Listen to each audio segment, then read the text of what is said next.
Bonjour à tous, on est sur BusyBank.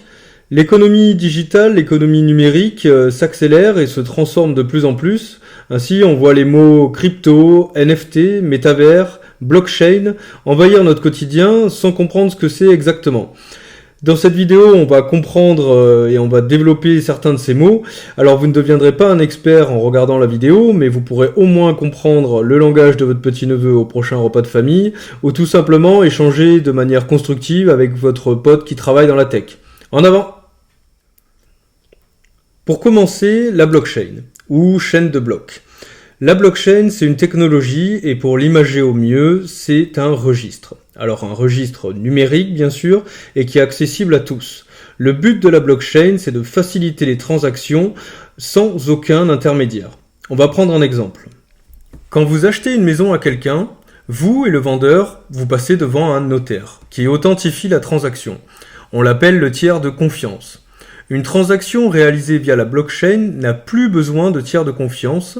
En effet, si vous et le vendeur inscrivez sur le registre aux yeux de tous que vous avez acheté la maison et que le vendeur vous l'a vendue, personne ne pourra le contester puisque tout le monde sera informé. La technologie blockchain alimente un registre dans lequel les informations sont consignées de manière définitive, à tel point que le registre est accessible qu'en lecture-écriture, autrement dit, il n'est pas possible de modifier ou de supprimer une information. Toute modification donnera lieu à une nouvelle transaction. Pour conclure, la technologie blockchain a pour vocation de créer de la confiance dans un registre commun, accessible à tous, et qui a pour vocation de supprimer les intermédiaires afin de faciliter les transactions. C'est sur cette technologie-là que se basent les crypto-monnaies et les NFT, et dont nous allons échanger dans la suite de la vidéo. La crypto-monnaie. La crypto-monnaie, c'est une monnaie 100% digitale qui n'a pas de support physique, à l'inverse des monnaies scripturales comme l'euro ou le dollar par exemple. Ainsi, l'origine du mot crypto, c'est la cryptographie qui est l'art de résoudre ou d'écrire des codes. Chaque pièce ou token est donc une ligne de code unique. Alors il existe beaucoup de crypto-monnaies différentes. Ripple, Solana, Cosmos ou encore le fameux Bitcoin. S'il en existe autant, c'est parce qu'une crypto-monnaie, c'est avant tout un projet qui a pour vocation de créer des tokens, donc des jetons, et ces tokens vous permettent d'utiliser la technologie associée à ce moyen de paiement. La crypto est systématiquement adossée à une blockchain qui permettra donc, c'est un registre comme on l'a vu, et qui permettra d'authentifier les transactions qui sont réalisées par ce moyen de paiement. Il faut savoir que la crypto a aussi pour vocation de supprimer des intermédiaires qui peuvent être les banques ou les gouvernements par exemple.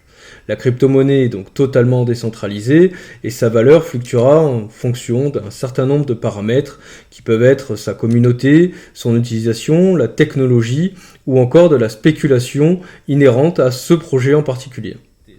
Pour comprendre les NFT, le plus simple ce sera de traduire le terme anglophone. NFT, c'est Non-Fungible Token, qui donne en français jeton non interchangeable. C'est donc un jeton qui a une signature numérique propre et qui est donc par définition unique. La signature du NFT sera consignée par une blockchain afin de pouvoir en trouver l'origine. Ce caractère unique est particulièrement adapté au monde de l'art puisqu'il permet de dématérialiser les œuvres tout en conservant ce caractère unique. L'œuvre la plus chère et de loin est une œuvre signée de Mike Winkelmann, qui est connu également sous le nom de Beeple, et qui a signé une offre qui s'est vendue à presque 70 millions de dollars. On note aussi des collections de NFT comme celle du The Bored Ape Yacht Club, dont je vous laisse juger en images.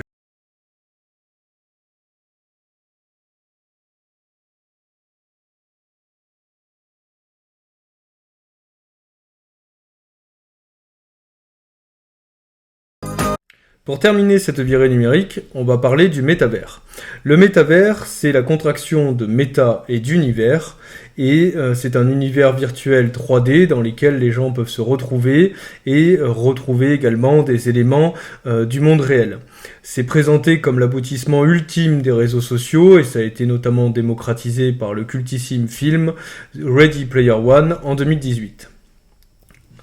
Alors hormis le côté ludique, jeux vidéo, gaming qui peuvent découler de cet univers virtuel en 3D, il y a beaucoup d'applications comme la santé, l'éducation ou encore le e-commerce, et ça, les mastodontes du web ou les grands groupes l'ont bien compris.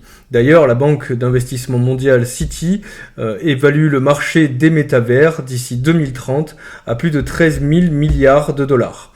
Vous pourrez donc prochainement, depuis votre canapé, vous projeter dans votre magasin préféré, faire vos courses et vous les faire livrer par drone. Elle est pas belle la vie ?